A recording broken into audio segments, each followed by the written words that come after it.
You know, I lived a life of ease and pleasure because of the sacrifice of the people who came before me. People like Papa, you know, they served in World War II, which was a crazy, crazy war. The whole world practically was at war with each other. Not the whole world, but a lot of it. A lot of the civilized world was at war with each other. And it was a horrible, horrible thing. So many people died.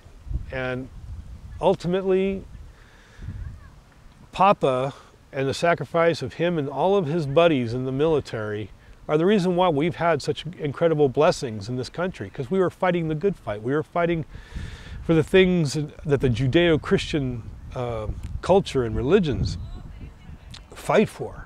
These are the things that God wanted and God ordained, you know, and because of that and the great work that Dad did and all those people did, we have this wonderful country who did all this amazing stuff.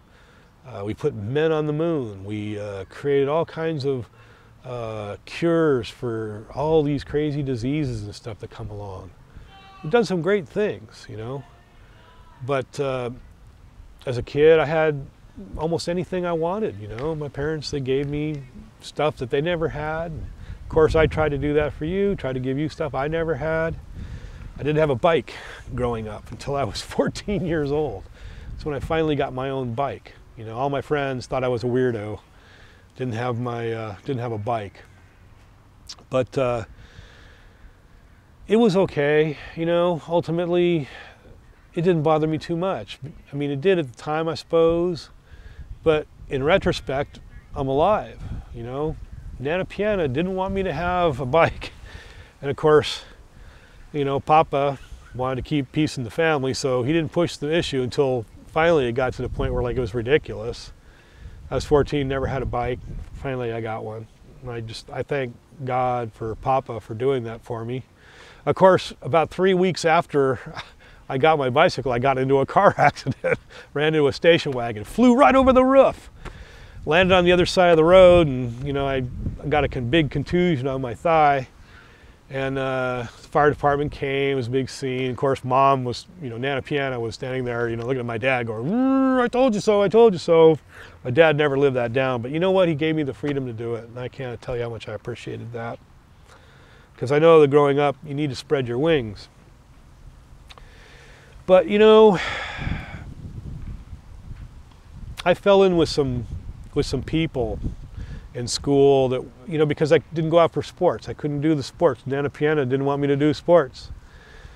I got to run track, but you know, by that time it was pretty much, you know, it was a lost point for me. I love sports, love playing, you know, intramural sports during grade school, but not during high school, which was really kind of a bummer. So I ended up getting involved with the music people, and you know, as you can see, drums. I love music. I've always loved music, and that's a gift that Nana Piana gave me, and one I love her to this very day, you know, for giving me. Music is an incredible gift that you can give and play and enjoy, and I thank Nana Piana for that. I thank my parents for all kinds of things that they did for me. They were hard. They were strict disciplinarians. They meted out the punishment very readily and very quickly. And, you know, I was on the receiving end of Dad's paddle, you know, a lot, more than Shelley and more than Tracy. But, you know, I learned some good lessons, you know. Once I got the paddle, or, you know, the belt and the strap. Oh my gosh, I didn't tell you about the belt and the strap. Well, the belt was thick, you know, and it was about that big, and it didn't hurt as much as the strap. The strap was real thin. It was about this big, and the strap hurt a lot because it's real thin. It seemed to cut more.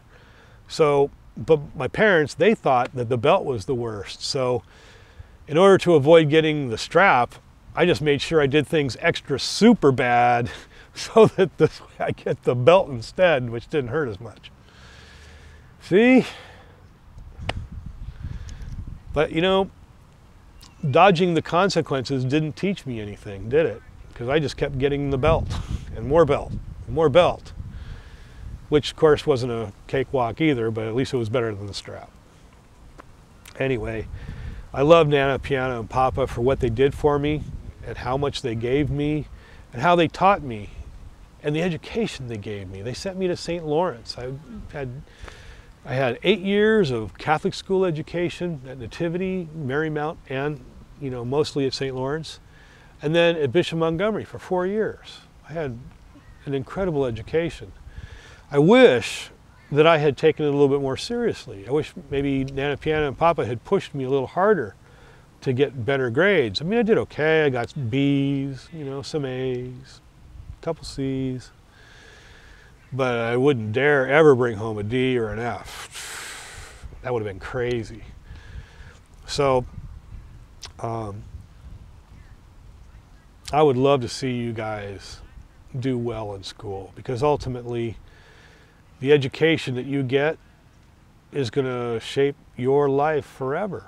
You can always go back to school, and life is always a learning process.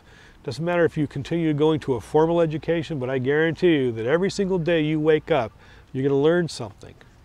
And if you don't, you're not doing it right. You've got to learn. You've got to keep learning.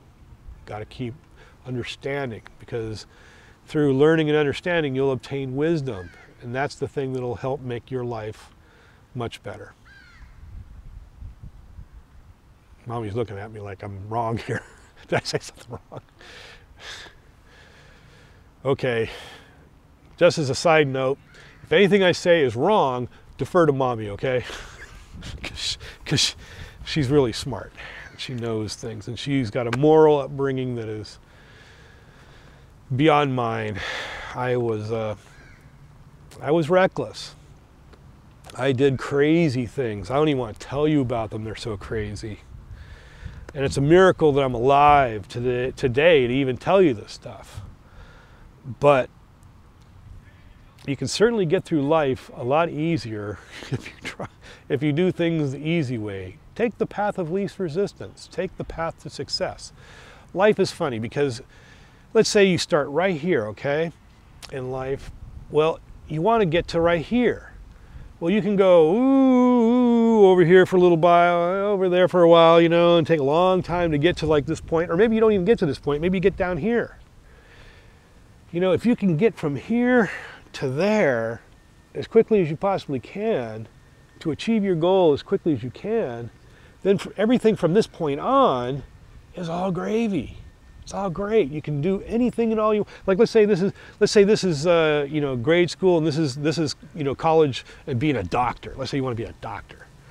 You can go from here to there real quick, and then all the rest of your life you're spending doing amazing things. Maybe curing cancer, maybe doing heart surgery, maybe doing liver surgery, liver transplants, or something crazy like that, where you get tons and tons of money. Well, of course, I don't know if the medical system is going to be there or not. The way you'll have to figure that out. But to do great things, you got to have time to do them. And so the sooner you get to that point you need to be at so you can do the things you want to do, the better off you'll be.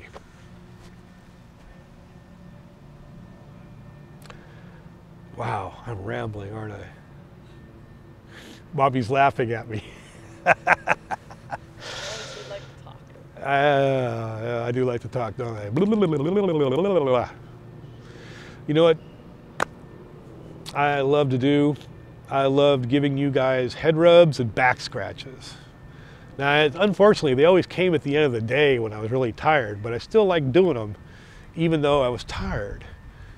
And I used to give Thomas head rubs. I'd ask you, Thomas, how many times you want them? And we had all kinds of crazy answers like pig and chicken and Ben Roethlisberger and kangaroo paw dust, but they always equaled 10.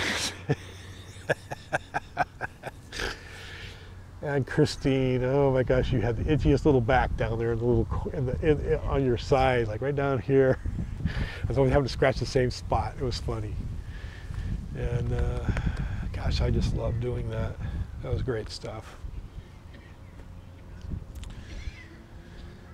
See, what else can we talk about?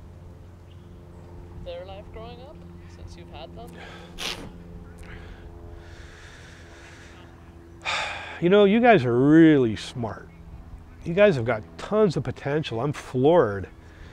You know, one of the things I was really worried about was being able to come up with good enough reasons for what it was I was trying to tell you to do. Because I kept thinking, oh my gosh, Christine is so smart. She's like already figuring out arguments that are better than mine. What am I going to do when she's like, you know, 16, 17, 18 years old? Oh my gosh. And Thomas, my gosh, you can memorize anything.